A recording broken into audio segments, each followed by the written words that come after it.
उसने शर्मिला को देखा और बोली, मम्मा, मैं चिराग से शादी करने के लिए कब एग्री हुई? तुम्हारे एग्री होने की मुझे जरूरत भी नहीं है। मैं तुम्हारी माँ हूँ और मुझे पता है what is best for you. इसके साथ रहोगी तो जिंदगी भर तकलीफ ही तकलीफ देखोगी, और फिर तुम्हें अपनी कंपनी के लिए भी मदद चाहिए ना। चिराग के अलावा तुम्हारी कंपनी को फिर से खड़ा करने में कोई तुम्हारी मदद नहीं कर सकता है। इस पर अनन्या ने कहा, मम्मा ऐसा नहीं है, मैं खुद अकरम सर से बात करूंगी, वो मेरी हेल्प कर सकते हैं। मैं चिराग से शादी नहीं करना चाहती हूँ। तो क्या तुम जिंदगी भर इस आदमी के साथ रहोगी? हाँ बताओ, शर्मिला ने पूछा। नहीं, मैं इन दोनों में से किसी के साथ नहीं रहना चाहती हूँ, अनन्या ने अकड़ के साथ जवाब दी। तुम्हें अकरम की अकरम सर की मदद किस चीज के लिए चाहिए?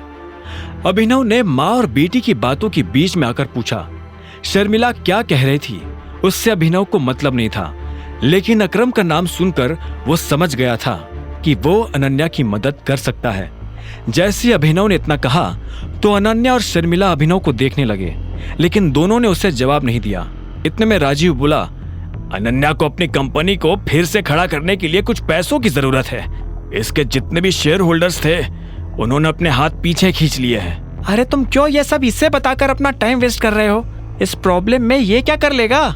जाकर उन शेयर होल्डर्स की भी वैसे ही पिटाई करेगा जैसे उस लड़के की कर रहा था। शर्मिला ने अभिनव को और सुनाते हुए कहा और आगे बोली, तुम मेरी बेटी का पति बनकर ज्यादा दिन तक नहीं रहने वाले हो। अगर इसने चिराग से शादी नहीं की तो मैं इसके लिए उससे भी बढ़िया लड़का लेकर आऊंगी, पर यू नेवर। इतना कहकर शर्मिला अपने कमरे में चली गई। राजू ने भी फोन उठाया और अंदर चला गया। उन दोनों के जाते ही अभिनव ने गहरी सांस ली और अनन्या की तरफ देखते हुए बोला, तुम्हें कितने पैसों की जरूरत है? एके लिमिटेड के साथ पार्टनरशिप की जा सकती है, लेकिन अकरम सर कभी इस चीज के लिए राजी नहीं होंगे क्योंकि इसमें उनका कोई फायदा नहीं है, अनन्या ने ठंडे सुर में कहा। उसकी नजर में अभिनव इस दुनिया का आखिरी इंसान था जिससे वो इस बारे में बात करना चाहती हो। अभिनव ने धीरे से कहा, ठीक है, मैं तुम्हारी मदद करूंगा। अनन्या ने यह सुनते उसे ध्यान से देखा और बोली, तुमसे एक चीज शेयर करूं? I hate you. और आज जो तुम करके आए हो ना, उसके बाद तो I hate you a lot. अगर तुम ये सोच रहे हो कि ये मदद नाम का लॉलीपॉप मेरे हाथ में पकड़ाकर तुम मेरी नजर में सही साबित हो जाओगे तो तुम गलत हो।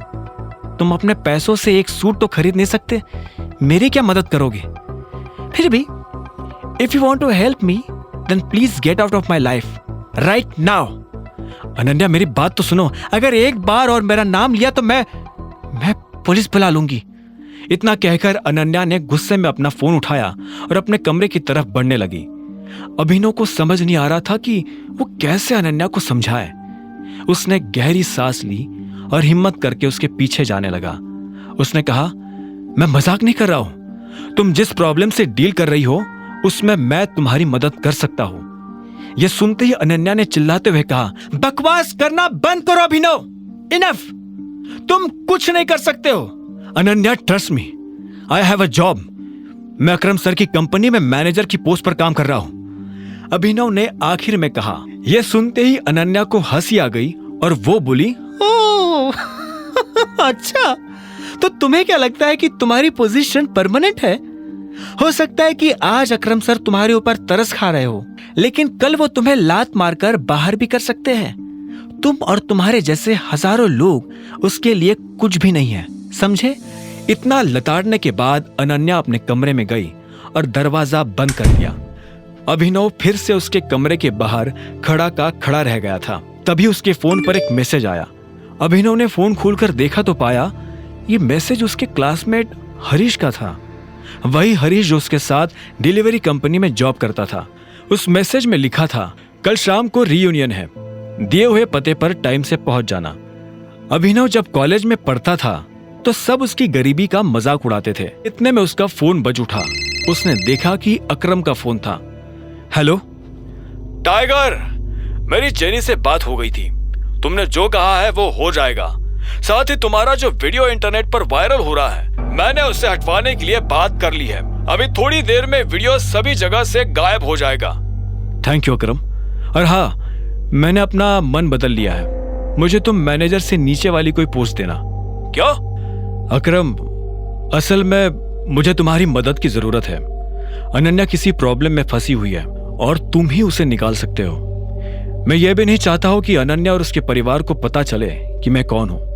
तो मैं उन्हें कह दूंगा कि मैंने अपनी मैनेजर की पोजीशन अकरम को मनाने के लिए कॉम्प्रोमाइज किया है और साथ ही उनसे कहा है कि वो चाहे तो कुछ वक्त तक मुझे कम सैलरी भी दे सकते हैं। क्या बात है, बहुत बढ़िया। इससे तुम्हारा काम भी हो जाएगा और पहचान भी छुपी रहेगी।